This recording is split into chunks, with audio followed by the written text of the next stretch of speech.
Bismillahirrahmanirrahim. Alhamdulillah Rabbil Alamin.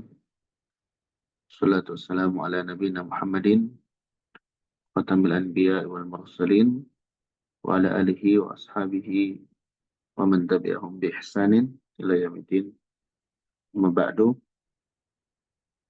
Alhamdulillah pada pagi hari ini kita lanjutkan kembali kajian kita dari pembahasan tafsir Al-Muyassar, dan kita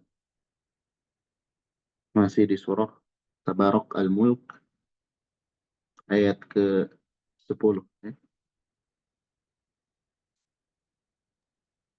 Baik, ada yang baca? Iya, insyaallah, Ustaz.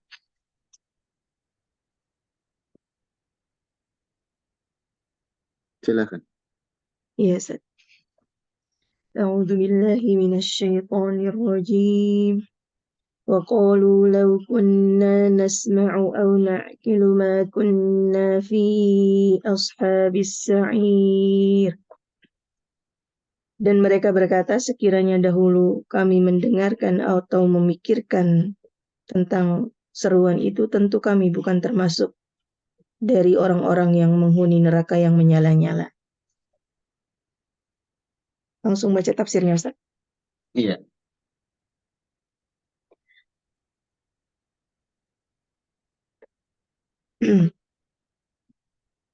Waqalu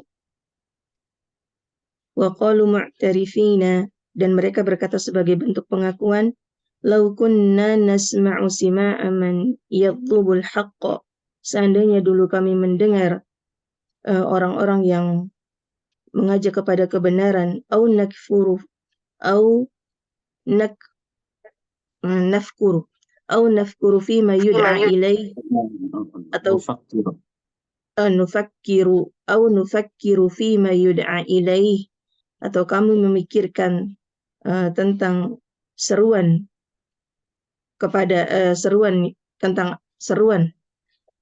ma kunna fi adadi ahlin nar, maka tentu kami bukan termasuk dari penduduk neraka. Baik. Qalu di sini mereka, yakni orang-orang yang celaka, yang masuk ke dalam neraka.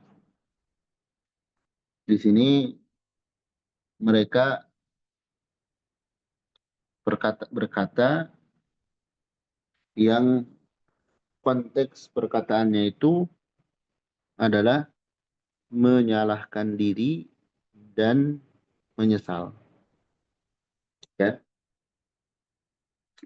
Jadi di sini perbedaan yang sangat-sangat jelas antara dunia dan akhirat. Karena kalau di dunia, manusia itu kadang sulit ya untuk menyalahkan diri sendiri, dalam artian mengaku salah atau menyesali perbuatan buruknya, menyesali kurang taat atau pernah jatuh ke dalam dosa. Itu sulit kalau di dunia. Bahkan tidak sedikit yang membela diri. Tapi ketika di akhirat, karena memang kondisi mereka sudah diazab, mereka pun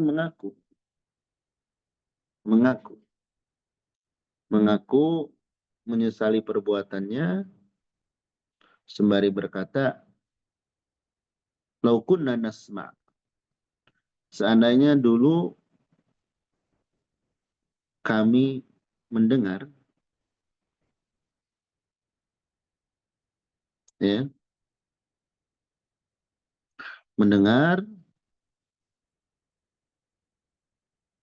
sima'a man yatlubul haq,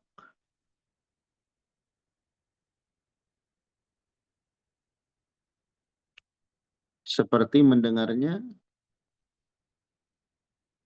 orang yang mencari kebenaran. Ya. Atau mendengar terhadap orang yang mengajak kepada kebenaran. Au nakil, atau kami berpikir, kami mencerna apa yang fima nud'a ilai, apa yang kami diajak terhadapnya. Seandainya kami dulu menggunakan akal pikiran untuk memahami agama, tentu kami tidak akan termasuk ahli neraka. Nah, di sini nampak jelas orang yang jauh dari agama, tidak belajar agama dan tidak mengamalkan agama, tidak menerima nasihat, jauh dari nasihat, dia akan menyesal di akhirat kelak. Ya. Di dunia bisa jadi orang tuh malas, malas belajar, malas beramal, gak terima kalau dinasehatin. Ternyata belajar, beramal, menerima nasihat, itu membawa kepada keselamatan. Dan berpaling darinya, ternyata menyebabkan masuk neraka. Barulah menyesal nanti. Barulah menyesal. Lebih jelas lagi di ayat berikutnya. Silahkan. Iya, Ustaz. فاعترفوا بذنبهم فسحقا لأصحاب السعير. Dan mereka mengakui dosa-dosa mereka, maka hal itu menyebabkan mereka berhak terhadap azab yang sangat pedih di neraka yang menyala-nyala. فاعترفوا بتكذيبهم وكفرهم الذي استحقوا به عذاب النار. Mereka mengakui terhadap pendustaan mereka dan kekufuran mereka, yang hal itu menyebabkan mereka berhak terhadap azab neraka. Fabu'da li ahli nar an rahmatillah. Maka sungguh sangat jauh rahmat Allah dari penduduk neraka. Baik. Nah, ini jelas sekali ya. Mereka mengakui dosa-dosa mereka. Mengakui dosa-dosa mereka. Tapi di sini nggak ada manfaatnya. Bahkan bersabar pun tidak ada manfaatnya. Makanya kita bersabar sekarang di dunia, bersabar untuk taat, bersabar untuk meninggalkan maksiat, bersabar dari ketika menghadapi takdir, kepahitan-kepahitannya tidak sepahit nanti di akhirat. Ini nanti mereka mengakui dosa-dosa mereka. Tapi mereka sudah dicap oleh Allah sebagai istahaqu bihi, yang memang layak bagi mereka siksa neraka. Dan mereka jauh dari rahmat Allah Subhanahu wa taala. Jadi yang ada penyesalan. Di sini ada perkataan yang bagus kalau tidak salah dari Ibnu Katsir, kita lihat.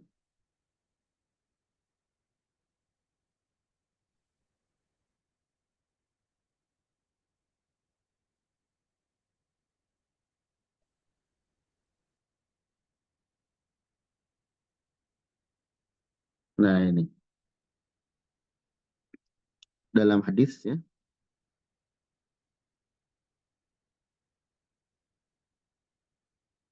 di yang terakhir, la yadkhulu ahadun an-nara, tidaklah seorang itu masuk ke dalam neraka illa wa huwa ya'lam, melainkan dalam keadaan dia tuh tahu dan merasa anna naru aula bihi minal jannah, bahwasanya neraka tersebut lebih layak baginya daripada surga. Jadi mengakui bahkan dia pun merasa tidak pantas masuk surga. Ya, tidak pantas masuk surga. Yang ada itu nanti, makanya permintaan-permintaan dari ahli neraka itu, gimana mereka supaya selamat dulu dari neraka. Karena mereka tidak layak, tidak merasa tidak layak masuk surga.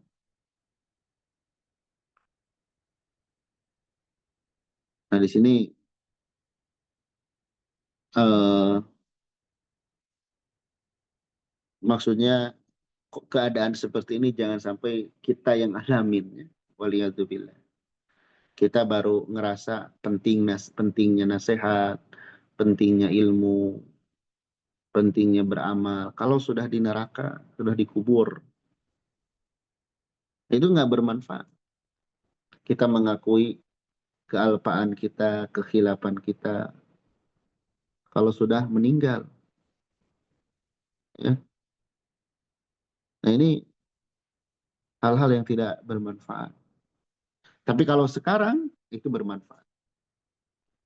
Kalau sekarang kita mendengar nasihat, memikirkan, oh iya, ternyata itu kebenaran. Mengakui, oh iya, saya ini banyak dosa ya, sehingga banyak bertaubat. Itu bermanfaat. Ya. Allah sebutkan seperti ini ya hikmahnya, agar kita sekarang yang masih hidup, memanfaatkan kesempatan untuk lebih baik. Baik, sekarang sudah beda lagi pembahasan tentang eh, orang-orang yang beriman dan takwa kepada Allah Subhanahu wa taala. Silakan. Innal yakhshawna rabbahum bil ghaibi lahum maghfiratun wa ajrun kabir. Dan sesungguhnya orang-orang yang mereka takut terhadap Rabb mereka dengan gaib, tidak kelihatan di pandangan manusia, lahum maghfiratun wa ajrun kabir, bagi mereka ampunan dan pahala yang sangat besar. Innal ladzina yakhafuna rabbahum faya'budunahu wa la ya'sunahu wa hum ghaibuna an a'yunin nas. Sesungguhnya orang-orang yang takut terhadap Rabb mereka, maka mereka beribadah kepadanya dan mereka tidak bermaksiat kepadanya di hadapan ketika mereka tidak kelihatan di hadapan manusia. Wa yakhshawna al-'adzaba fil akhirati qabla mu'ayanatihi. Lahum 'afwun minallahi 'an dzunubihim wa thawabun 'azimun wa huwal jannah.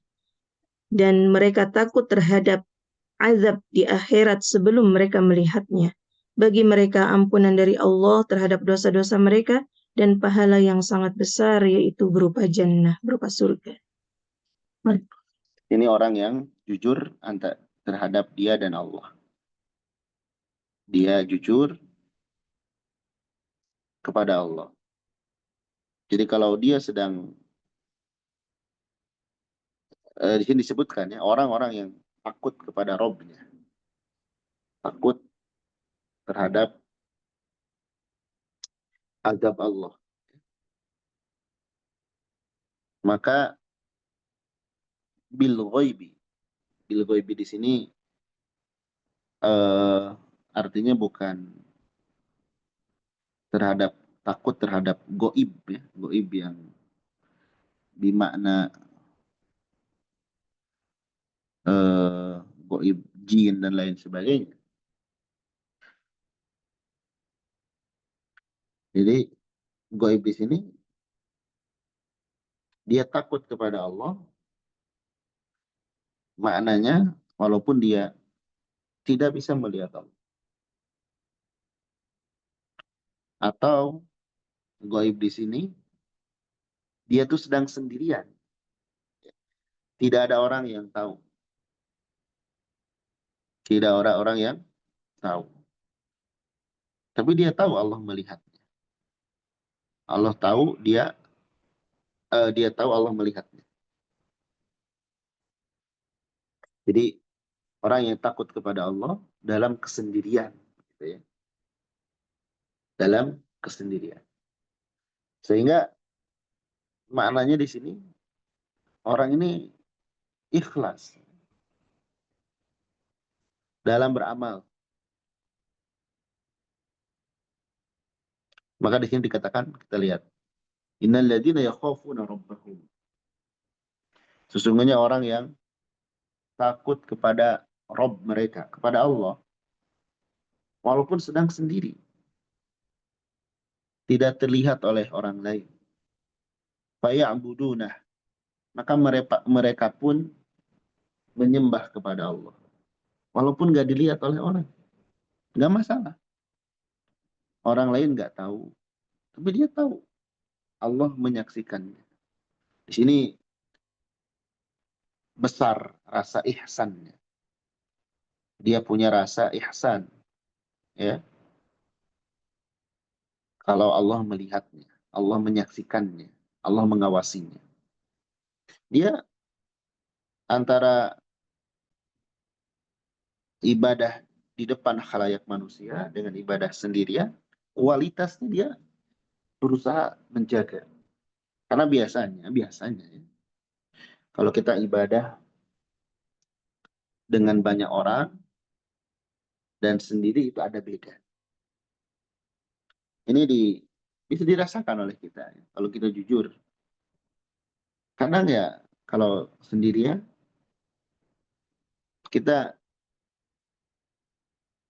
tidak lebih baik daripada banyak orang. Nah harusnya, nah ini pertaruhan.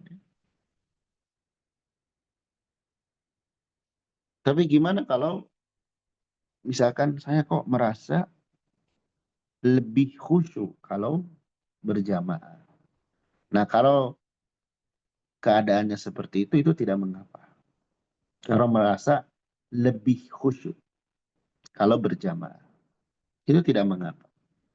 Kata para ulama, kalau kita sholat, misalkan sholat ya, atau ibadah sendiri, dan ibadah berjamaah, lebih merasa khusyuk berjamaah, itu diantara pengaruh dari orang-orang soleh yang ada di sekitar kita. Mempengaruhi ya, kualitas ibadah orang lain terhadap diri kita itu mempengaruhi. Ya, tapi bukan berarti beda antara sendiri dan di hadapan banyak orang. Ini mah ada rasa lebih lebih merasa lebih khusyuk. Itu tidak mengapa. Tidak termasuk ke dalam ria. Tapi kalau membuat-buat, nah, ini yang ria. Dia kalau sendirian seperti apa, kalau di hadapan orang seperti apa. Atau dia sudah bisa sendiri ibadah kepada Allah. Hanya dirinya dan Allah yang tahu. Tapi lisan dia ingin menceritakan. Ria terbebas, tapi sum'ah dan ujub belum tentu. Dia ceritakan, saya tadi malam A, B, C, D. Padahal asalnya tidak ada orang yang tahu. Dan memang itu syahwat, ya. Keinginan mengabarkan hal-hal yang baik tentang diri kita.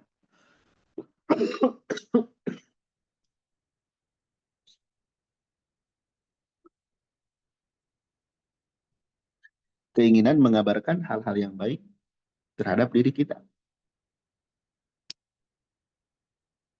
Dan menutupi hal-hal buruk terhadap diri kita. Sebagian ulama mengatakan, sembunyikanlah kebaikanmu sebagaimana engkau menyembunyikan keburukanmu. Harus ada suatu amalan yang memang yang amalan tersebut itu kita dan Allah saja yang tahu. Agar kita nanti bisa berbangga di hadapan Allah. Allah membanggakan kita maksudnya. Jadi orang yang takut kepada Allah ketika sendiri. Sehingga dia beribadah kepada Allah. Maksimal.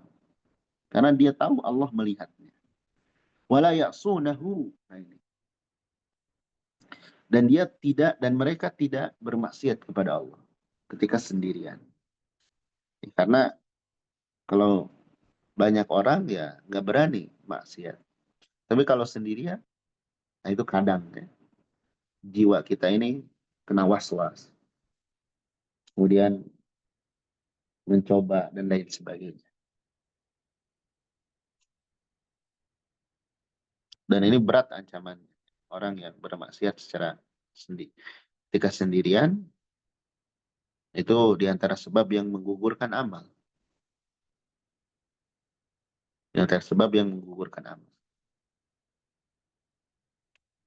Wahum goibuna ana ayuninas. Mereka beribadah dan tidak maksiat dalam keadaan mereka tidak terlihat dari mata manusia. Tidak ada orang yang menyaksikan. Berarti ketika dia beribadah itu akan lebih dekat kepada keikhlasan. Karena dia hanya berharap Allah saja. Ketika dia meninggalkan maksiat, itu pun karena Allah. Wa yakhshawna al-'adzab bil akhirah. Dan dia takut terhadap siksa akhirat sebelum terjadinya, sebelum dia menyaksikan siksa itu. Siksa akhirat belum ada. Tapi dengan berita yang Allah kabarkan melalui Al-Quran dan yang Nabi sabdakan, menjadikan dia gemetar dengan azab tersebut. Misalnya dia mendengar azab tentang atau mendengar betapa mengerikannya azab tentang dosa tertentu, dia langsung takut dan tidak berani melakukan dosa tersebut. Nah ini masuk ke dalam, walaupun belum melihat, hanya baru mendengar dari ayat atau dari hadis. Kemudian bergetar hatinya. Saya takut merasakan hal tersebut nanti. Ya. Dan memang perlu diketahui, ya, khosyah ini inti dari ilmu. Inti dari ilmu itu takut kepada Allah. Itu inti dari ilmu. Sebagaimana perkataan para ulama. Maka orang yang seperti ini, yang takut kepada Allah ketika sendirian, sehingga dia tetap maksimal taat dan menjauhi maksiat, juga dia takut terhadap azab di akhirat nanti, sehingga dia menjauhi perbuatan-perbuatan yang mengundang azab, lahum afun minallah. Maka bagi mereka ampunan dari Allah. Allah sudah mengampuni al-dzunubihim dari dosa-dosa mereka. Ini yang namanya manusia punya dosa. Ya. Punya dosa. Tapi rasa takut ini bisa menyebabkan dosa kita terampuni. Ada kan kisah yang nyata, yang dikabarkan dalam kisah-kisah sahih. Ada orang yang meninggal. Kemudian sebelum meninggal dia berwasiat. Kalau nanti saya meninggal,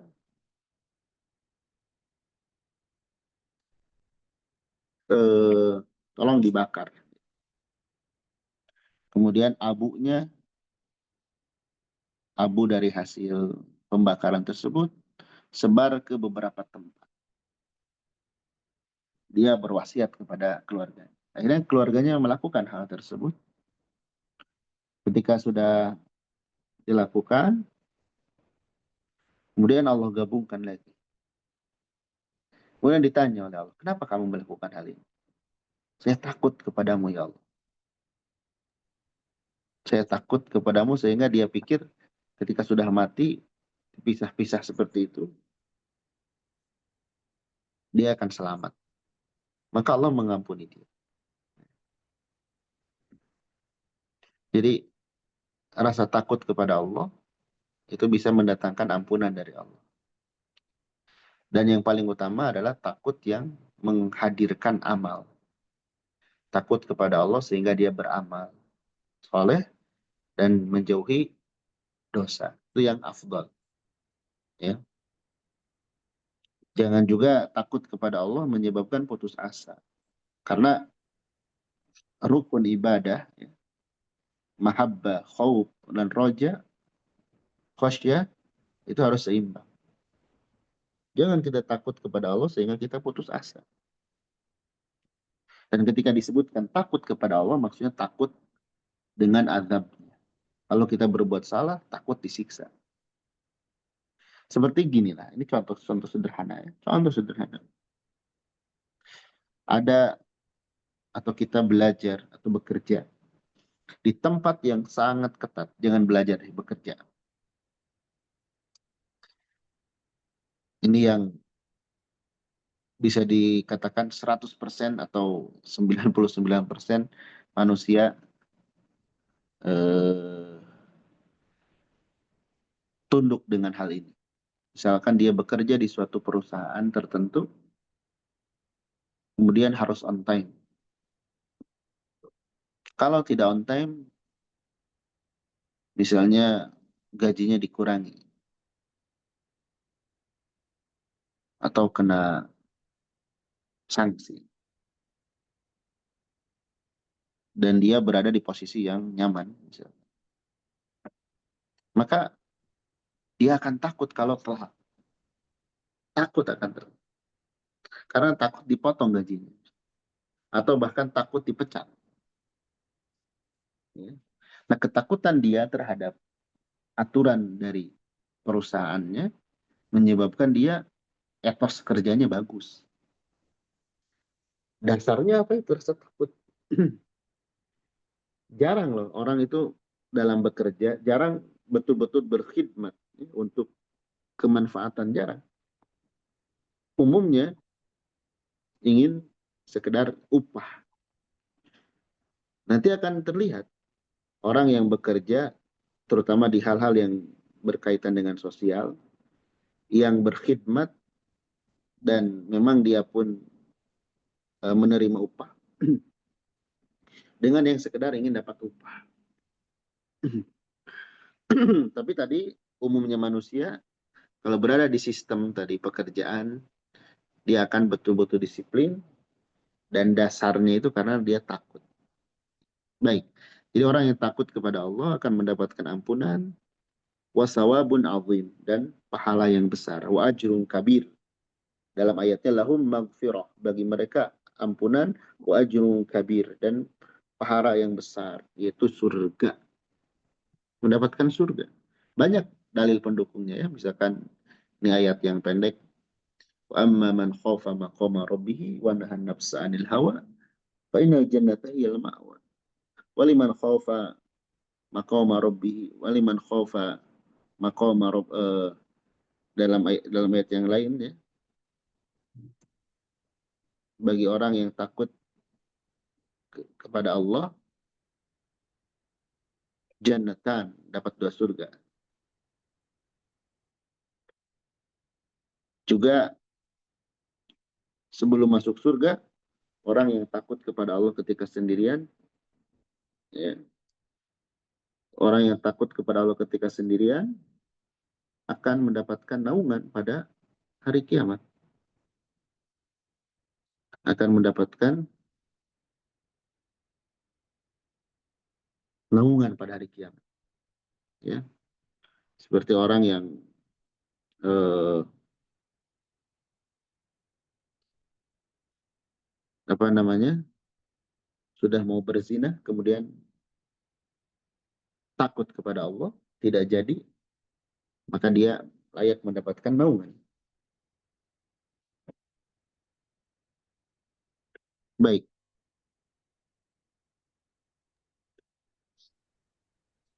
selanjutnya.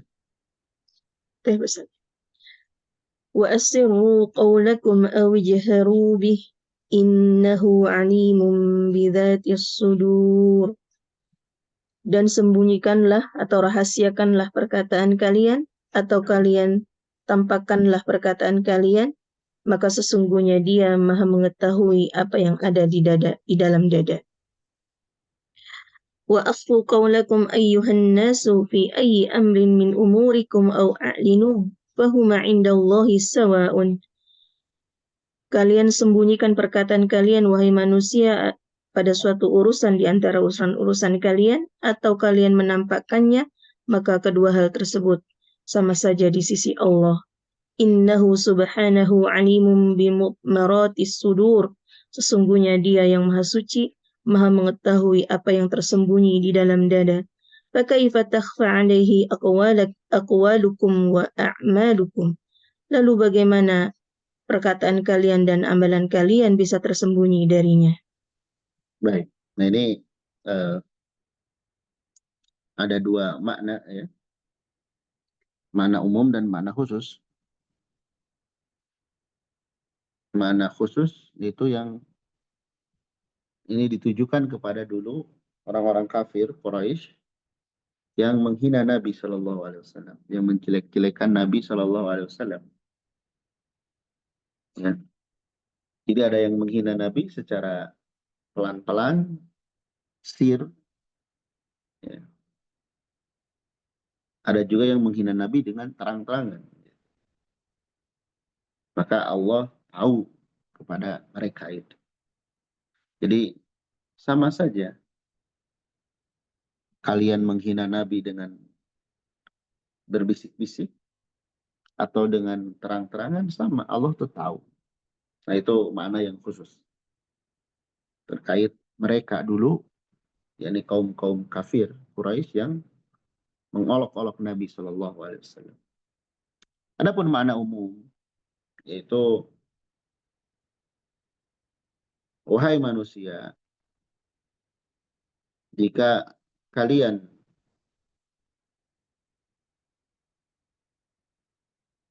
eh, merahasiakan perkataan kalian dalam urusan apapun atau menampakkannya, maka di sisi Allah keduanya itu sama. Silahkan mau kalian sembunyikan, mau kalian tampakkan, sama. Allah itu maha tahu bimudmaratis sudur, kepada rahasia isi hati. Gimana kalian bisa menyembunyikan ucapan dan amalan kalian? Nah, di sini juga mirip dengan apa namanya ayat sebelumnya.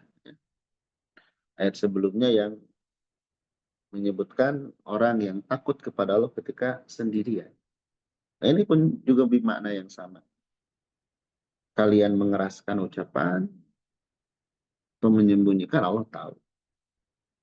Allah tahu dalam hati kita. Bahkan kalau kita lihat dalam hadis yang lain, ya, sesuatu yang terbentik dalam hati untuk melakukan kebaikan dan tidak jadi, maka walaupun baru terbentik dalam hati, niat tersebut itu akan diberikan pahala. Ya, akan diberikan pahala utuh seperti melakukan perbuatan itu. Dan ketika dia melakukan perbuatan tersebut, beneran dilakukan, maka dilipat gandakan pahalanya. Makanya bahasa-bahasa hati itu latih dengan bahasa-bahasa yang baik, yang positif. Ya. Agar kita banyak menuai pahala. Sebaliknya, sesuatu yang dalam hati terbentik ingin melakukan keburukan, kemudian tidak jadi. Tidak jadi ini, melakukan keburukan tersebut. Nanti dilihat tidak jadinya, kalau tidak jadinya karena takut kepada Allah, dia dapat pahala. Misalnya dia niat melakukan hal yang buruk, kemudian tidak jadi melakukannya. Dan alasan dia tidak jadi melakukan keburukan tersebut karena takut kepada Allah, maka dia dapat pahala. Ya. Dan jika dia uh, tidak jadi melakukan keburukan tersebut karena perkara yang lain, ya, maka dia nanti dilihat. Kalau masih berambisi, kan dia dapat dosa. Tapi kalau dia kemudian tobat, dia tidak dapat dosa. Nah, ini dijelaskan oleh sebagian ulama. Jadi Kalau niat buruk itu, niat buruk misalkan, kemudian dia jadi melakukannya, dia dapat dosa. Niat buruk nggak jadi. Nah, nggak jadinya ini dilihat karena apa dulu? Kalau karena takut kepada Allah, justru dia dapat pahala. Gitu. Tapi kalau karena perkara yang lain, misalnya karena ketahuan dan sebagainya, terus dia menyesal, nah dia tidak dapat apa-apa. Dosa enggak, pahala enggak. Tapi dia masih, tapi kalau dia tidak jadi dan masih berambisi ingin melakukan, nah dia tetap dapat dosa. Maka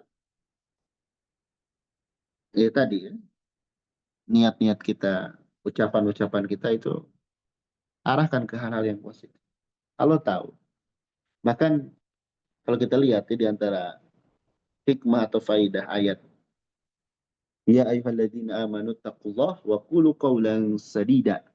Bertakwalah kepada Allah dan berkatalah perkataan yang baik. Yuslih lakum a'malakum wa yaghfir lakum dzunubakum.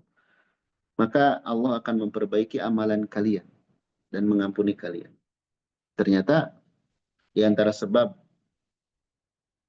Allah memperbaiki diri kita dan mengampuni kita adalah dengan kita bertakwa dan memperindah perkataan. Jadi kata para ulama, di antara sebab yang langsung bisa memperbaiki diri seorang itu dari perkataannya. Dia berusaha memperbaiki perkataannya, tutur katanya, kepada siapapun. Dan bukan dalam rangka apapun. Kecuali dalam rangka ingin ridho Allah. Itu akan berpengaruh kepada eh, anggota badan. Makanya istiqomah, istiqomah lisan, istiqomah hati, istiqomah anggota badan, tiga itu berkaitan, kata para ulama. Ya. Tidak akan istiqomah hati atau lisan kecuali istiqomah hatinya. Dan tidak akan istiqomah badan kecuali istiqomah lisan dan hatinya. Makanya kadang kita mendapati sebagian orang yang labil, yang pelin-pelan, itu tidak lain berawal dari hatinya. Dan nanti berpengaruh kepada seluruhnya. Baik. Dan ingat Allah itu alimun bidatis sudur. Allah Maha tahu terhadap apa yang ada di dalam dada kita. Yang kita sembunyikan. Orang lain mungkin nggak tahu. Hati kita seperti apa. Kalau hati kita berusaha baik, tapi orang lain tidak merespon, tidak menganggap kita baik, ya nggak masalah. Allah tahu. Allah tahu. Kita nggak ada ruginya kok. Begitupun kalau kita jahat, orang lain tidak tahu, nanti kita yang celaka. Karena nanti di akhirat, yaumatublas saroir. Dibongkar rahasia-rahasia. Dan hisab di akhirat itu tergantung dari hati. Hisab di akhirat dimulai dari kondisi hati. Maka perbaikilah hati tersebut. Baik. ألا يعلم من خلق وهو اللطيف الخبير.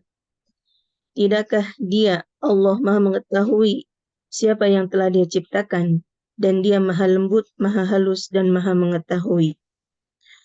Ala ya'lamu Rabbul Alamina khalqahu wa syu'unahum. Tidakkah Rabb semesta alam mengetahui apa yang telah dia ciptakan dan keadaan mereka? Wa huwa alladhi khalaqahum wa atqana khalqahum wa ahsana. Dan dialah yang telah menciptakan mereka dan menyempurnakan penciptaannya dan membaguskannya. Wa huwal latifu bi'ibadihi, dan dia maha lembut terhadap hamba-hambanya. Al-khabiru bihim wa bi'a'malihim, dan dia maha mengetahui terhadap mereka dan terhadap amalan-amalan mereka. Baik. Ini apakah Allah Subhanahu wa taala yang telah menciptakan itu tidak mengetahui keadaan manusia? Ini pertanyaan yang eh, tidak perlu jawaban, ya. Karena Allah tuh maha tahu. Apakah mungkin Allah tidak tahu gitu ya, terhadap yang Allah ciptakan? Allah pasti maha tahu. Bahkan Allah itu Al-Latif, Al-Khabir. Maha lembut dan maha teliti, maha waspada, maha detail. Jadi dari ayat ini juga kita jangan khawatir dengan nasib kita. Allah itu tahu terhadap makhluknya dan terhadap keadaan mereka. Allah itu tahu terhadap kita. Karena Allah yang menciptakan. Watqana khalqahum wa ahsana. Dan Allah yang menyempurnakan. Ya, menyempurnakan. Maka kalau kita sudah tahu bahwasanya Allah itu tahu tentang diri kita, lalu apa yang harus kita khawatirkan? Ya. Kita punya Rob yang maha baik, maha rahman, maha rahim. Juga maha kaya. Di samping itu kita juga tahu Allah tuh keras siksaannya. Kalau Allah tahu tentang makhluknya, harusnya kita juga sadar. Kita pun harus tahu tentang Allah. Maka termasuk hal yang bagus ya kita memperdalam sifat-sifat Allah Subhanahu wa taala. Mempelajari Asmaul Husna. Karena semakin kita tahu kepada Allah, itu akan berdampak sekali pada kehidupan kita. Kalau Allah udah jangan ditanya, Allah tuh pasti tahu tentang kita. Tinggal kita tahu nggak tentang Allah. Seberapa dalam pengetahuan kita tentang Rabb kita. Ya.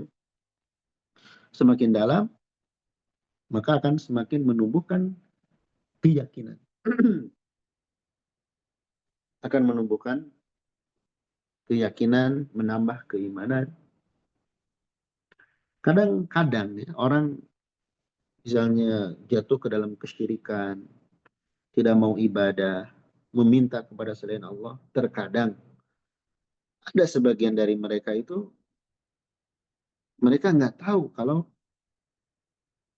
selama ini ada zat yang maha segalanya. Ya. Ada zat yang mengabulkan doa, yang bisa dipinta kapanpun, dimanapun, dalam kondisi apapun. Terkadang ada yang seperti itu. Maka ketika dijelaskan kepada mereka, kita ini punya Rob, Allah Subhanahu wa taala yang bisa kita pinta kapanpun. Bisa kita harapkan, bisa kita jadikan sandaran. Apalagi kita membawakan dalil yang sederhana, misalkan Allahus Samad. Allah itu tempat kita menyandarkan segala urusan. Nah, kadang sebagian orang yang tadi awalnya mereka bingung dan sebagainya, ketika kita jelaskan perkara sederhana seperti itu, muncul keyakinan dalam diri. Tentunya perlahan. Karena kadang manusia itu kan nagih instan. Nagih instan. Baik, jadi Allah tuh tahu kepada kita. Tinggal kita bagaimana mengenal Allah. Juga Allah tuh maha halus. Maha lembut. Maha lembut itu dalam hal kebaikan Allah memberikan kita rizki, nikmat yang kadang kita nggak merasa.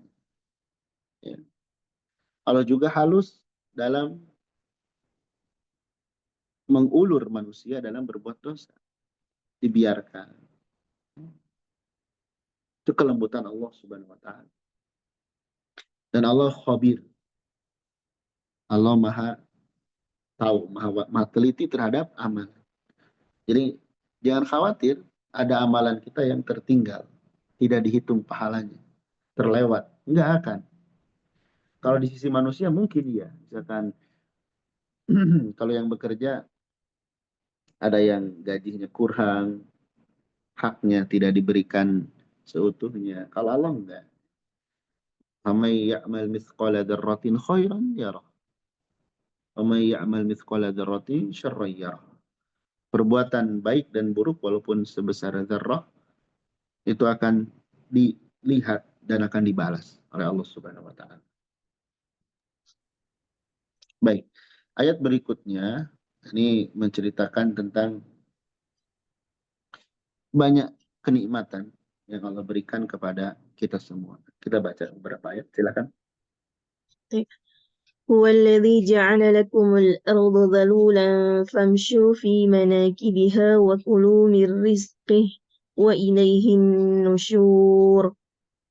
Dialah yang telah menjadikan bagi kalian bumi agar mudah digunakan. Famshu fi manakibiha, maka berjalanlah ke segala penjurunya. Wa kulu mir rizqih, dan makanlah dari sebagian yang dirizkikan. Wa ilaihin nusyur, dan hanya kepadanya kalian akan dibangkitkan. Allahu wahdahu huwa alladhi ja'ala lakumul arda sahlatan mumahhadatan tastakirruna 'alaiha. Dialah Allah, dialah satu-satunya yang menjadikan bagi kalian bumi mudah untuk kalian berjalan di atasnya dengan tenang. Famshu fi nawahiha wa jawanibiha, maka berjalanlah ke segala penjurunya. Wa kulu min rizqillahi alladhi yakhrujuhu lakum minha, dan makanlah dari sebagian rizki Allah yang telah Dia keluarkan bagi kalian dari bumi. Wa ilaihi, bukan yukhrijuhu lakum. Ya Ustaz. Wa kulu min rizqillahi alladhi yukhrijuhu lakum, bukan yukhrijuhu. Wa kulu min rizqillahi alladhi yukhrijuhu lakum minha, dan makanlah dari sebagian yang Allah rizkikan yang telah Dia keluarkan bagimu dari bumi. Wa ilaihi wahdahul ba'su min kuburikum lil hisabi wal jazai, dan hanya kepadanya kebangkitan dari kuburan-kuburan kalian untuk hisab dan pembalasan. Wa fil ayati ima'un ila talabir rizki wal makasib, dan di ayat ini terdapat isyarat agar mencari rizki dan melakukan usaha. Wa fiha dalalat, dan anjuran untuk mencari rizki. Wa fiha dalalatun ala anna Allah huwal ilahul haq wahdahu la syarika lah. Dan pada ayat ini juga terdapat dalil bahwasanya Allah dialah ilah yang hak, satu-satunya, tidak ada sekutu baginya. Wa ala qudratihi, dan dalil atas kekuasaannya. Wa tadhkiri bini'amihi, dan dalil terhadap pengingat terhadap nikmat-nikmatnya. Wa tahdhiri min rukuni ila dunya, dan terdapat peringatan terhadap ambisi kepada dunia. Baik. Ini Allah sebutkan nikmat ya, nikmat di bumi. Allah lah yang menjadikan bumi bagi kalian zalula, tunduk, mudah untuk ditempati, untuk dipakai hidup. Ya. Maka famshu fi manakibiha, maka berjalanlah di segala penjurunya. Silakan bertebaran di muka bumi. Wa kulu min rizki, dan makanlah dari rizki yang Allah berikan. Tapi ingat, ya, itu semua nikmat dari Allah Subhanahu wa taala. Harus dipakai untuk taat, dan wa ilaihin nusyur. Hanya kepada Allah lah kamu akan dibangkitkan. Maksudnya apa? Dunia itu sementara. Ya. Sementara. Jadi betapapun di bumi itu ada kemudahan ya, dan sebagainya, rizki banyak, ingat akan wafat, kita suatu saat akan meninggal, ya, akan meninggal. Sehingga jangan terbuai dengan kemudahan yang Allah berikan di dunia ini. Sampai Allah menyebutkan la yaghurrannaka taqallubul ladzina kafaru fil bilad. Jangan membuat kalian terpesona orang-orang kafir yang pandai mengolah dunia. Ya. Ini kemudahan dari Allah, nikmat dari Allah. Maka nikmat ini hendaklah dipakai ibadah. Kita lihat. Allah wahda, Allah, hanya Allah sajalah yang mana Allah menjadikan bumi ini mudah terhampar, kemudian eh, tastakiruna alaiha, kalian tinggal di dalamnya. Maka berjalanlah, berjalan di sini itu silakan mencari rezeki, berusaha, ya, atau sekedar melihat tanda-tanda kekuasaan Allah. Dibolehkan di bumi ini hidup normal sebagaimana umumnya manusia, ya, memakmurkan bumi ini. Makanya ibadah itu wajib, mencari maisha juga wajib. Ya, kita tidak menafikan ini harus mencari maisha. Maka makanlah dari rezeki yang Allah keluarkan bagi kalian dari bumi. Ya. Rezeki yang Allah keluarkan dari bumi ini, tumbuh-tumbuhan, sayur-sayuran dan lain sebagainya. Hal-hal yang dibolehkan. Nah, intinya ini bumi Allah ciptakan untuk kalian tempati, nyaman. Ya. Dalam ayat yang lain, walaqad khalaqnakum tsumma sawwarnakum tsumma ja'alnakum fiha ma'ish. Atau walaqad makkannakum fil ardi afwan. Walaqad makkannakum fil ardi wa ja'alna lakum fiha ma'ish. Dan kami telah tempatkan kalian di bumi dan kami jadikan di bumi itu sebab-sebab kehidupan. Itu rezeki dari Allah. Tapi ingat, wa ilaihil wahda, wa ilaihi wahdahul ba's. Hanya kepada Allah lah akan dibangkitkan. Ingat, di bumi itu sementara. Ketika Allah menurunkan Nabi Adam, walakum fil ardi mustaqarrun wa mata'un ilahin. Tempat tinggal wa mata' dan kesenangan ilahin sampai batas waktu. Artinya nggak selamanya. Akan meninggal, akan kiamat. Setelah itu akan dibangkitkan dari kuburan kalian. Untuk apa? Orang beriman ya meyakini setelah wafat, setelah mati ada kehidupan, yaitu surga dan neraka. Tapi sebelum itu ada proses dulu, yaitu hisab. Kita akan dihisab, akan ditimbang, dan akan dibalas atas perbuatan-perbuatan kita. Ini ayat ini kalau kita renungkan, ini akan membuat kita zuhud, membuat kita warok dalam kehidupan dunia, membuat kita qanaah. Kemudian di sini dikatakan wafil ayah dalam ayat ini hasun ala talabi rizki wal makasib. Ada dorongan untuk mencari rizki dan usaha. Jadi bukan dari pagi sampai tidur lagi terus misalkan berzikir.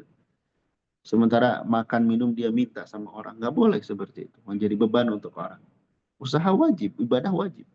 Tinggal sa'ah. Ada porsinya. Ada porsinya. Kemudian dalam ayat ini juga terdapat dalil bahwasanya Allah itu ilah yang hak. Allah semata tidak ada sekutu baginya. Dan juga kekuasaan. Ya. Kemudian pengingat atas nikmat Allah. Nikmat kita diberikan di hidup. Ya. Tenang kita untuk ibadah. Dan peringatan dari terlena. Berambisi memuja dunia. Ingat dunia itu dengan segala gemerlapnya nanti akan kiamat. Akan fana, akan hancur. Dan kita akan dikembalikan kepada Allah dan mempertanggungjawabkan apa yang selama ini kita perbuat. Ini renungkan. Renungkan agar hati kita lembut dan lebih mudah untuk melakukan taat dan menjauhi hal yang dilarang. Baik, barangkali itu yang bisa dibahas di pagi hari ini. Kurang lebihnya mohon maaf, semoga bermanfaat. Barakallahu fikum. Subhanakallah bihamdik. Asyhadu an la ilaha illa anta astaghfiruka wa atubu ilaik.